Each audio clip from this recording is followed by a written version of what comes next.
오늘 우리에게 주시는 하나님의 말씀을 어, 봉독하겠습니다. 마태복음 6장 9절 말씀입니다. 한 절입니다. 그러므로 너희는 이렇게 기도하라. 하늘에 계신 우리 아버지여, 이름이 거룩히 여김을 받으시오며. 아멘. 네, 오늘 우리에게 주시는 하나님의 말씀을 듣겠습니다. 할렐루야. 이제 오늘 우리가 블레싱 2024 둘째 새벽 기도를 맞이했습니다. 우리는 이번 블레싱 때 기도에 대해서 배우지만 정말 기도 가운데 하나님의 깊은 임재에 들어가기를 원합니다. 오늘 말씀의 제목은 경배예요. 여러분, 예수님이 기도를 늘 하셨잖아요. 근데 어떤 내용으로 기도하셨을까 궁금하지 않으셨어요? 제자들이 예수님한테 질문을 던집니다. 예수님, 우리한테 기도하는 것을 가르쳐 주세요. 근데 여러분, 이 제자들은 어저께도 잠깐 나눴지만 유대인으로 태어났기 때문에 태어나면서부터 계속해서 기도를 배웁니다. 그리고 늘 기도를 해요. 그러니까 이 사람들이 기도에 대해서 열심히 없거나 기도를 잘 몰라서 물어본 게 아니에요. 그럼 왜 물어봤을까요? 왜냐하면 예수님의 기도는 다른 기도였기 때문에 그래요. 그들이 평생 해왔던 기도와 다른 기도를 하셨기 때문입니다. 그러니까 이들의 요청은 뭐냐면 저희도 예수님처럼 기도할 수 있게 해주세요. 그 요청이었어요. 그럼 예수님의 기도는 어떤 면에서 달랐을까요? 예수님의 기도는 유대인들의 기도처럼 주로 애원을 하고 호소를 하고 막 간구하는 그런 기도가 주가 아니었다는 것이죠. 예수님의 기도는 유대인들처럼 말로 하는 것이 주가 아니었다는 거예요. 예수님의 기도는 하나님 아버지 앞에서 듣는 것이 주였습니다. 말하는 것이 핵심이 아니라 아버지로부터 듣는 것, 그리고 아버지가 하는 것을 보는 것, 그게 예수님의 기도가 제자들과 모든 유대인들의 기도와 달랐던 점입니다. 이걸 어떻게 알 수 있느냐? 예를 들어서 요한복음 5장 19절을 보면은 그래서 예수님은 유대인들에게 이렇게 말씀하셨다. 내가 분명히 너희에게 말한다. 아들은 아버지가 하시는 일을 보지 않으면 혼자서는 아무것도 할 수 없다. 이것은 아버지께서 무엇을 하시든지 아들은 그대로 따라하기 때문이다. 새벽이라서 안 따라하시네요. 예수님이 하신 말씀을 우리가 기억하세요. 내가 분명히 너에게 말한다. 아버지가 하시는 일을 보지 않으면 혼자서는 아무것도 할 수 없다. 그러니까 예수님은 매일매일 어떤 일을 하실 때 먼저 아버지께서 하시는 것을 봤습니다. 그래서 무엇이든지 아버지가 하는 것을 보면 아들은 그대로 따라한다라고 말씀하시는 거예요. 또 요한복음 5장 30절입니다. 현대어 성경으로 이렇게 되어 있습니다. 나는 아버지의 뜻을 묻지 않고 심판하지 않는다. 나는 내가 묻고 들은 대로 심판한다. 내 심판은 절대 공정하다. 그것은 나를 보내신 하나님의 뜻에 따라 심판할 뿐 내 뜻대로 하지 않기 때문이다. 예수님이 뭐라고 하는? 나는 묻고 들은 대로만 말하고 들은 대로만 판단한다. 그 말씀하시는 거예요. 이게 예수님의 기도라는 거예요. 그러니까 제자들이 이 예수님의 기도를 보니까 능력이 있어요. 왜 예수님의 기도에는 이런 놀라운 능력이 있을까요? 왜냐하면 아버지를 늘 보고 그 아버지로부터 늘 들었기 때문입니다. 우리도 예수님처럼 기도하려면은 이 기도를 배워야 돼요. 제자들이 예수님 우리에게도 기도를 가르쳐 주세요라고 했을 때 예수님은 그래, 그러면 너희들은 이렇게 기도하면 돼. 기도에 대한 지침을 너에게 줄게 하지 않으셨고 기도를 시작하셨어요. 그냥 기도를 하셨어요. 그러니까 기도의 본을 보여주신 것입니다. 근데 예수님이 여러분 이 주기도문에서 가장 중요한 기도가 무슨 기도일까요? 당연히 첫 번째 기도입니다. 왜냐하면 이 첫 번째 기도가 뒤따르는 모든 기도의 뼈대가 되기 때문에 그래요. 이 첫 번째 기도가 제대로 이루어지지 않으면 나머지 모든 기도는 의미가 없는 거예요. 소용이 없습니다. 그럼 이 첫 번째 기도는 무엇이냐? 오늘 우리가 함께 읽은 마태복음 6장 9절입니다. 우리 함께 읽습니다. 그러므로 너희는 이렇게 기도하라. 하늘에 계신 우리 아버지여, 이름이 거룩히 여김을 받으시오며. 우리는 여기서 우리가 하나님 앞에 기도할 때 반드시 누구와 이야기하고 있는지를 기억해야 된다는 걸 배워요. 내가 누군가 이야기를 할 때 누구랑 이야기를 하는지 우리가 알아야 이야기가 오고 가잖아요. 그죠? 전화를 걸었는데 상대방이 누군지 모르는데 이야기를 합니까?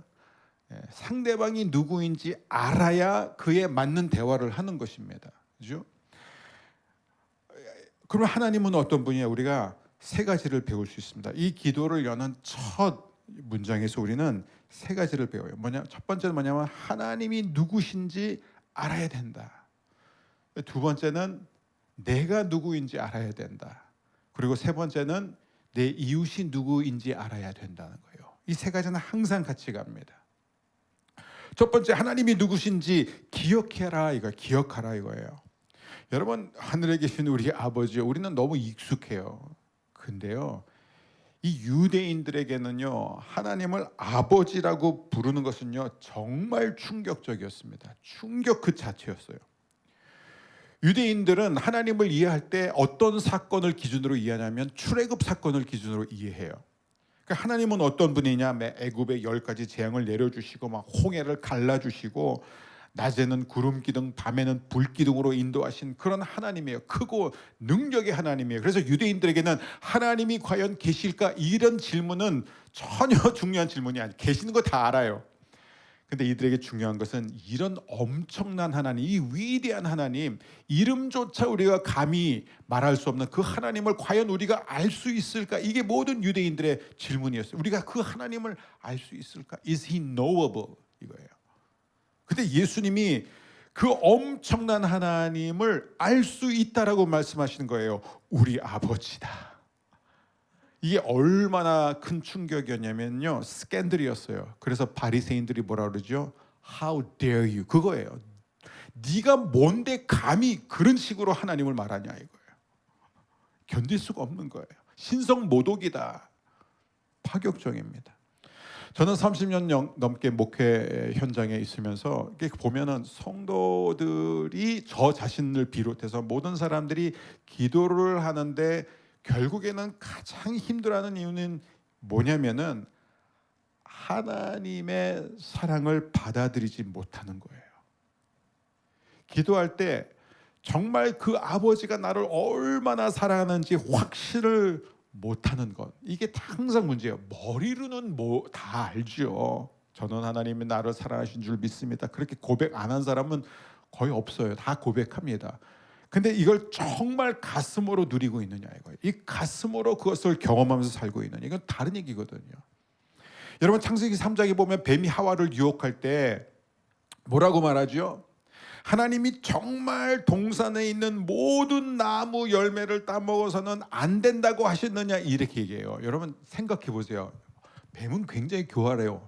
이렇게 유혹하지 않습니다. 하와야, 내가 이거 먹어봤는데 진짜 맛있어. 너 이거 한 번만 먹어봐. 후회 안 할 거야. 이런 낮은 수준으로 유혹하지 않아요. 핵심은 과일이 아니에요. 핵심은 맛있다가 아닙니다. 핵심이 뭔지 아세요? 하나님의 선하심을 의심하게 만드는 거예요. 그게 마귀의 속임수예요. 야, 너 하나님이 어떤 하나님인 줄 알아?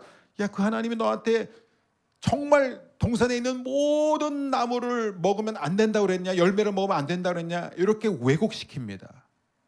반은 진실이고 반은 거짓이에요. 그렇죠? 근데 하나님이 실제로는 뭐라고 그랬냐면, 아담과 하와야, 너희들은 내가 만든 동산에 있는 모든 나무의 열매를 다 먹을 수 있다. 단 저 중앙에 있는 선과 악을 알게 하는 나무 열매 하나만큼은 먹어서는 안 된다. 그렇게 말씀하셨거든요. 그러니까 이 사탄은 하와를 유혹하면서 결국은 무엇을 유혹하는 거냐면은 하나님은 너를 정말로 너무 사랑하는 그런 아버지가 아니라 굉장히 째째하고 인색한 그런 군주와 같은 자다. 이걸 지금 계속 심어 놓는 거예요. 여러분 또 표현을 보면요. 창세기 2장을 보면요. 하나님이 등장할 때마다 하나님은 항상 여호와 하나님 이렇게 등장해요. 여호와 하나님, 야훼 엘로임 이렇게 등장합니다.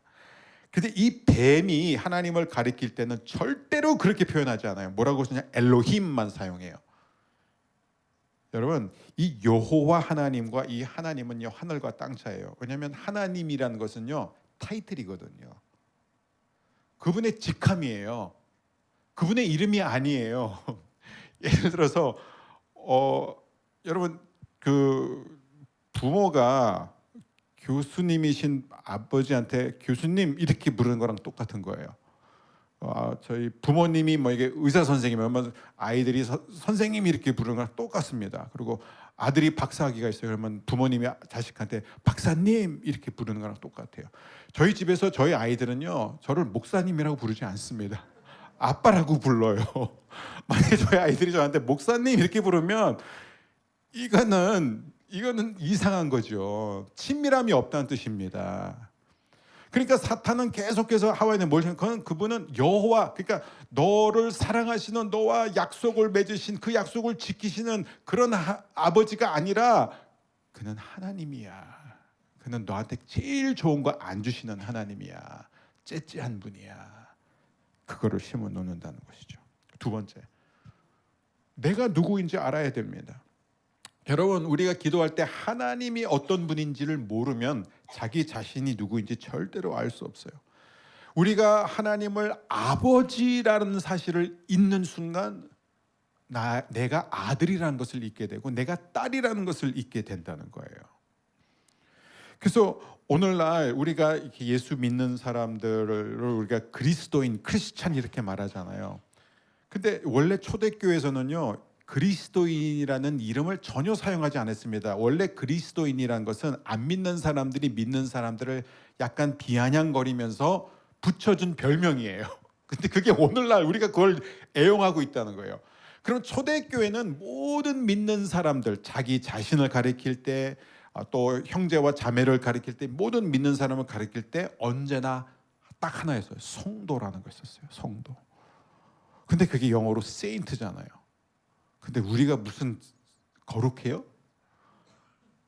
거룩하지 않잖아요. 아직은.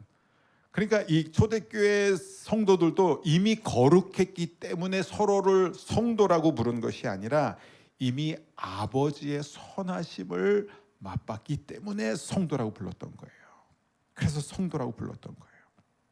저는 우리 자녀들에게 계속해서 이 한 가지 사실을 기억시킵니다. 아빠는 무슨 일이 있어도 너를 끝까지 사랑한다. 무슨 일이 있어도 세상의 모든 것이 변해도 아빠는 너를 사랑한다. 이것은 마치 우리가 하나님을 아빠, 아버지라고 부를 때마다 이 사실을 기억하는 것과 똑같은 거예요. 그래서 우리는 기도할 때 가장 중요한 게 뭐예요? 우리 아버지, 나의 아버지. 아버지가 나를 얼마나 사랑하신지를 기억하는 것. 그것이 먼저 우리에게 이루어지지 않는다면 모든 기도는 의미가 없는 기도입니다. 그래서 마지막, 내 이웃이 누구인지 기억하라. 여러분, 하나님을 나의 아버지로 여기지 못하면 내가 누구인지를 모르게 되면서 더불어 이웃과의 관계도 당연히 깨질 수밖에 없습니다. 아담과 하와를 보세요. 결국에는 원래는 어떤 모습이었냐? 벌거벗었지만 부끄러워하지 않는 관계였습니다. 그런데 이 하나님과의 관계가 깨지는 순간 어떻게 돼요? 서로가 부끄러움을 느끼기 시작하면서 무화과 나물 잎을 엮어가지고 자신을 가리기 시작합니다. 이거는 변함없는 사실이에요. 예수님은 나의 아버지라고 하지 않고 우리 아버지라고 가르친 이유가 바로 여기 있습니다. 우리 모두가 다 한 아버지를 둔 형제와 자매이기 때문에 그렇습니다. 여러분, 정리하자면 하나님 아버지와의 친밀함이 깨지면 우리는 우리 자신과의 친밀함이 깨지고 더 나아가 주위에 있는 사람들과의 친밀함도 함께 깨지는 것입니다. 이걸 어떻게 회복하느냐? 예수님이 지금 가르쳐 주시는 거예요. 기도를 통해서예요. 하늘에 계신 우리 아버지요. 그래서 이 기도의 핵심은 무엇이냐? 아버지의 사랑을 깨닫고 누리는 것입니다. 이게 그래서 우리가 기도를 시작할 때 가만히 있어야 돼요. 항상 하나님 앞에서 가만히 있는 게 뭐예요? 우리 자신을 비워야 됩니다. 내 안에 있는 내면의 소리와 세상의 소음들, 나를 평가하는 수많은 소리들을 그걸 비워놓지 않으면 안 됩니다. 그래서 우리는 하나님 앞에 나가 가만히 있어 하나님의 하나님됨을 보는 거예요. 그리고 때로는 우리가 하나님 앞에 감사와 찬양으로 침묵을 깰 수 있지만, 때로는 더 많은 경우 우리는 우리 안에 있는 의문과 의심과 두려움과 걱정과 근심과 원망과 불평으로 하나님 앞에 나가야 되는 거예요. 그게 우리가 어저께 배운 내용입니다. 그게 내 자신을 비우는 거예요. 하나님 앞에서 우리는 할 수 없는 기도를 더 이상 해서는 안 됩니다. 하나님은 우리를 아시기 때문에, 나보다 나를 더 잘 아시기 때문에, 내 중심을 훤히 들여다보시기 때문에 하나님은 정직한 기도를 원하세요. 정직한 사람의 기도를 원하는 게 아니라 정직한 기도를 원하시는 거예요. 우리의 마음에 있는 것을 주님께 드리는 것입니다. 여러분, 내가 정말 세상에서 너무너무 좋아하는 게 있어요. 근데 그게 안 좋은 거예요. 그게 영적으로 안 좋아요. 근데 그걸 놓고 하나님께 기도해요. 하나님, 제 삶에 너무 우상이 많습니다. 그래서 저는 2024년에는 이 모든 우상들을 끊고 하나님을 사랑하고 하나님을 섬기는 사람이 되기를 원합니다. 여러분, 아무리 기도해도요, 제가 장담합니다. 여러분, 그것들을 다시 사랑하게 될 거예요. 다시 좋아하게 돼요. 언제 이게 바뀔 수 있느냐? 하나님을 그것들보다 더 사랑하게 될 때. 그럼 다 바뀌어요. 노력 안 해도 돼요. 결단할 필요가 없어요. 그냥 아버지의 사랑을 내가 누리는 순간 나는 그 아버지의 사랑에 잠기기 때문에 그 다음에 우선순위가 바뀌는 거예요. 그 다음부터는요, 기도가 술술 나와야 된다는 거예요. 여러분, 기도를 통해서만 우리는 아버지의 사랑을 경험하고, 그리고 아버지의 사랑을 경험할 때 우리는 비로소 변할 수 있는 것입니다. 여러분, 하나님이 우리에게 구하시는 것을 왜 바로 주시지 않을까요? 대부분의 경우 안전하지 않기 때문에 그래요. 제가 이렇게 만나뵌 분들 중에서 특별히 제가 잊지 못하는 분이 30대 사업가인데 엄청나게 성공했어요. 엄청나게 성공한 분이었어요. 근데 그분하고 이렇게 만나서 얘 하나님 믿어요. 머리로 다 믿어요. 근데 얘기를 하는 거 들어보면 정말 자기 잘난 맛에 살아요. 정말 자기 하나님이 자기한테 남들에게 없는 감을 주셨고, 그래서 뭐든지 결정하면 결정하는 대로 다 잘 된다는 거예요. 한 번도 실패한 적이 없었다는 거예요. 그래서 정말 아예 대놓고 그래요. 목사님, 저는 아무리 생각해도 하나님이 저를 남들보다 더 우월하게, 더 똑똑하게 지으신 것 같아요. 저는 정말 다른 사람들보다 더 나은 것 같습니다. 이런 얘기를 해요. 그런데 그분이 어느 순간 내리는 결정마다 다 잘못되는 거예요. 감으로 그동안 성공했는데 감으로 망하는 것을 봤습니다. 그러니까 하나님 앞에 돌아서더라고요. 여러분, 하나님은 우리가 하나님의 사랑을 완전히 깨닫기 전까지는요, 우리에게 많은 것들을 주시지 않습니다. 왜냐하면 주셨다가 어떻게 될지 너무나 잘 아시기 때문에. 우리가 하나님의 사랑에 잠기기 전에 하나님이 우리에게 주시는 좋은 것들을 받게 되면 우리는 예외 없이 다 자기가 잘나서, 자기가 착해서, 자기가 남들보다 잘해서 받았다고 생각하는 거예요. 이와 같이 우리가 기도하지 않으면 우리는 하나님도 제대로 알 수 없고, 내 자신을 제대로 알 수 없고, 이웃도 제대로 알 수 없고, 하나님이 주시고자 하는 축복도 받을 수 없고, 변화될 수도 없습니다. 우리는 주기도문에 대해서 잘 알고 있죠. 그런데 주기도문 직전에 나와 있는 표현이 뭐예요? 우리가 어저께 잠깐 봤지만 중언부언하지 말라는 거예요. 여러분, 한번 생각해 보세요. 왜 예수님이 이 기도를 가르치심, 기도를 보여주시기 직전에 많은 말을 하지 말라라고 하셨을까요? 그리고 이 주기도문도 내용 자체로는 굉장히 짧습니다. 많이 들어가 있는 게 아니에요. 왜냐하면 많은 사람들은 기도할 때 이 하나님을 상사처럼 대해요. 그게 무슨 얘기냐면 여러분 누군가로부터 뭔가를 받아내려고 하면은 당연히 말을 많이 해야 됩니다. 당연히 말을 많이 해야 돼요. 왜 내가 그걸 받아야 되고 내가 얼마나 그동안 노력했고 내가 남들에 비해서 얼마나 헌신을 했고 그래서 나는 그 정도는 받을 자격이 있다는 것을 우리는 그렇게 노골적으로 하지 않지만 우리의 기도를 통해서 자꾸 표현하는 거예요. 그러니까 계속해서 우리의 기도는 설득하는 데 초점이 맞춰 있습니다. 그러니까 뭔가를 얻어내기 위해 수단. 여러분 결국 그게 뭔지 아세요? 결국 우리는 기도를 할 때조차 하나님을 우리가 통제하려고 해요. 내가 원하는 쪽으로 하나님이 따라와 주기를 바라고 하나님이 들어주시기를 바란다는 거예요. 그런데 예수님의 이 기도는 많은 말을 요구하는 기도가 아니라는 거예요. 왜냐하면 설득시킬 필요가 없기 때문이에요. 왜냐하면 그 하나님은 이미 나를 사랑하시는 하나님이고 나의 필요한 모든 것을 아시는 하나님이고 그것을 주시고자 하나님이라는 거예요. 문제는 나예요. 내가 그걸 받을 준비가 돼 있냐 이거죠. 하나님이 우리에게 주시고자 하는 그 모든 축복을 우리가 받을 준비가 돼 있느냐. 자, 오늘 질문이 이거예요. 여러분에게는 하나님이 상사 같은 분이세요? 아니면 나를 사랑하시는 아버지 같은 분이세요? 어느 쪽이 가깝습니까? 여러분의 이 판단을 돕기 위해서 제가 세 가지 기준을 드릴게요. 첫 번째, 하나님을 상사처럼, 그래서 하나님으로부터 항상 이렇게 뭔가 얻어내고자 하는 사람들의 특징이 뭔지 아세요? 교회 와서 기도해요. 기도 모임도 참여해요. 근데 개인 기도는 없어요. 개인 기도는 거의 없어요. 그냥 교회 와서만 기도해요. 두 번째, 하나님을 뭔가 내가 받아내야 된다고 생각한 사람, 이 상사처럼 대하는 사람의 특징이 뭔지 아세요? 기도를 들어보면요, 주로 구하는 게 많아요. 그리고 경배는요, 없지는 않아요. 예의상 해요. 감사도 없지는 않아. 예의상 해요. 자기도 알아요. 어느 정도 해야 되는 거. 그래서 하지만 비중을 보면요, 구하는 게 훨씬 많습니다. 네. C.S. 루이스가 이런 얘기를 하면, 내가 무엇인가를 정말 좋아하면은 그 좋아하는 것을 칭찬하면서 더 좋아하게 된다. 여러분 이게 어떤 의미일까요? 이런 거예요. 여러분 이렇게 맛있는 음식을 먹을 때 우리 교육자들이 가서 이제 뭐 맛있는 거 먹잖아요. 그러면 꼭 한 사람은 너무 맛있다. 누군지 여러분 뭐 알아맞히기 쉬울 거예요. 너무 맛있어요.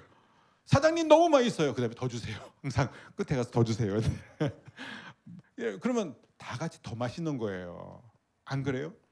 여러분 음악을 들으면서 그 음악이 좋으면 와, 이 음악 너무 좋다라고 말하면 나는 그걸 말함과 동시에 나는 그 음악을 더 즐기게 되는 거예요. 여러분 뭐든지 그런 것입니다. 우리가 좋아하는 것, 우리가 사랑하는 것에 대해서 우리가 칭찬하고 우리가 그것을 참 좋게 얘기하게 되면요, 그 효과가 점점 더 커지는 거예요. 여러분 우리가 누군가를 사랑해요. 그럼 그 사람에 대해서 우리가 좋은 얘기를 하고 그 사랑에서 오는 힘에 대해서 얘기하면요, 당신 너무 아름다워, 당신 너무 멋있어, 이런 얘기를 하면요, 이게 상승 효과가 일어난다는 거예요.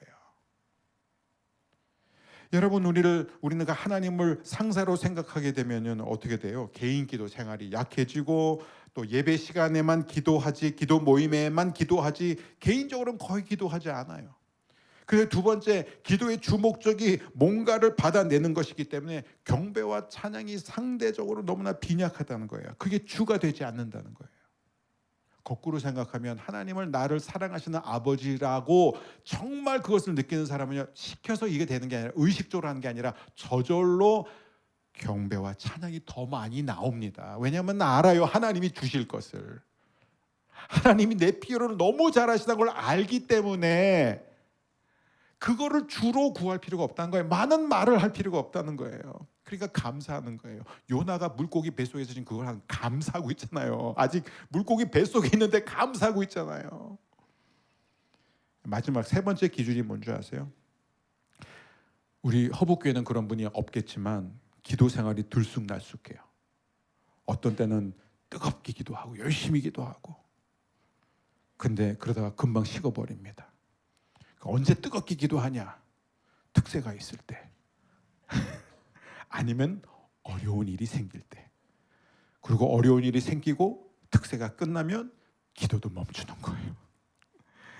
여러분, 이게 바로 우리가 우리 자신의 상태를 알 수 있는 방법입니다. 기도의 초점이 자기 자신이 돼버리면 그러면 우리는 계속 기도를 통해 하나님을 통제하려고 합니다. 그게 우리의 문제예요. 그러니까 하나님을 통제하니까 얼마나 기도가 힘들겠어요. 나 요즘 기도 안 나와요. 그러니까 하나님 통제하려고 하니까 기도가 안 나오지. 기도가 안 나온 게 무슨 말이 안 되는 거예요. 왜냐하면 내가 화나면 화난 대로 하나님 앞에서 화풀이하고 원망스러우면 원망을 하나님 앞에 표출하는 게 그 기도인데 무슨 기도가 안 나오게. 왜냐하면 하나님을 통제하려고 하니까 안 되는 것입니다. 그러니까 결국 뭐냐, 우리는 하나님은 현금 인출기처럼 생각해요. 하나님, 나 이 정도는 했으니까 이 정도는 주세요. 그리고 안 주시면 너무 서운하고 이제 다시 기도 안 해. 이렇게 됐다가 결국은 또 다시 전부여 의지 없어서 하고 돌아오죠. 저는 여러분 모두에게 하나님이 상사가 아니라 사랑하는 아버지가 되기를 주님의 이름으로 축복합니다. 오늘 이 아침에도 그 아버지의 사랑을 누리세요. 그 아버지의 사랑에 잠기세요. 그럼 여러분의 모든 기도가 응답받는 기도가 될 줄 믿습니다. 사랑하는 여러분, 주기도문을 보면 예수님은 우리의 필요를 구하기 전에 아버지와의 관계가 가장 먼저라는 걸 우리에게 그걸 가르쳐 주시는 거예요. 앞서 너희가 골방에 들어가서 구하기도 전에, 입을 열기도 전에 하나님은 너의 모든 필요를 아신다고 그랬잖아요.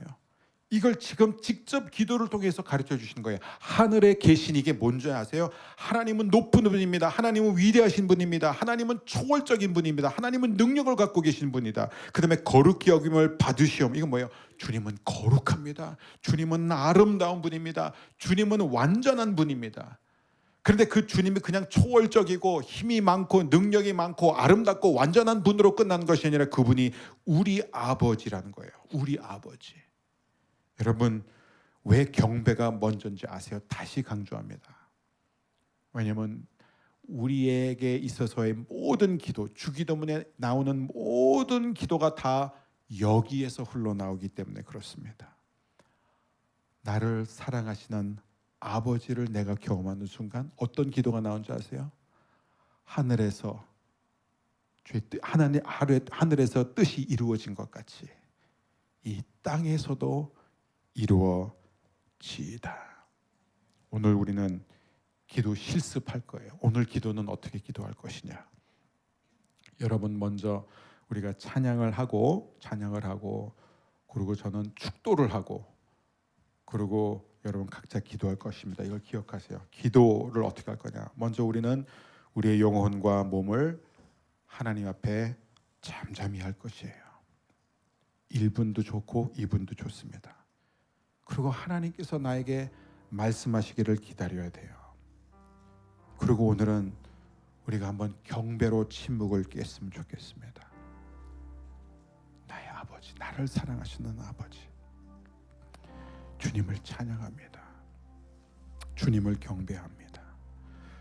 저는 3가지를 제안드리고 싶습니다. 첫 번째, 가장 좋은 방법이 뭔지 아세요? 찬양이에요. 찬양.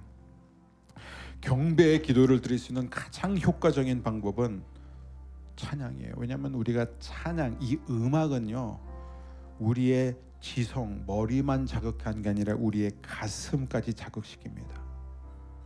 찬양은 우리가 가사를 부를 때 우리가 지적으로 고백하는 것과 동시에 곡조 있는 기도를 통해서 우리의 감정도 고백하는 거예요. 저는 항상 이렇게 생각해요. 찬양은 전 존재로 하나님께 말하는 것이다. 우리의 지정의가 하나님께 말하는 것입니다. 두 번째 방법, 시편으로 드리는 기도예요. 여러분, 시편은 이스라엘의 찬송집입니다. 고대 이스라엘 찬송가예요. 그래서 여러분, 시편을 꼭 읽으세요. 저는 하루도 빠짐없이 시편을 읽습니다. 시편 없이 못 살아요. 시편에 제가 하고 싶은 모든 기도가 있어요. 그러니까 시편을 읽으세요. 그리고 저는 항상 소리 내서 읽어요. 읽다 보면요, 정말 한 절이 내 마음에 와닿을 때가 있어요. 그러면 그 절을 붙잡고 기도하세요. 그리고 3번째 방법입니다. 바로 감사예요. 경배의 가장 단순한 방법은 감사입니다. 그리고 이 감사는요, 아침 시간도 좋지만 저녁 시간이 좋아요. 저는 잠자기 전에 항상 이 감사를 해요. 하루에 있었던 모든 일을 영화처럼 한번 제가 떠올려 봅니다. 그래서 순간순간마다 정말 좋았던 것에 대해서 감사해요. 저는 모닝 커피 마시면서 진짜 너무너무 하나님께 감사해요. 하나님 이렇게 맛있는 필드 커피를 마시면서, 이건 뭐 선전한 게 아니라 진심이에요. 너무 마시면서 너무 감사합니다. 또 사랑하는 아이와 대화하면서 너무 감사해요. 감사해요. 너무 모든 게 감사해요. 여러분이 오늘도 하루 일을 하면서 와, 오늘 이 정도로 성과를 낼 수 있어서 감사합니다. 이 정도로 제가 이룰 수 있어서 감사합니다.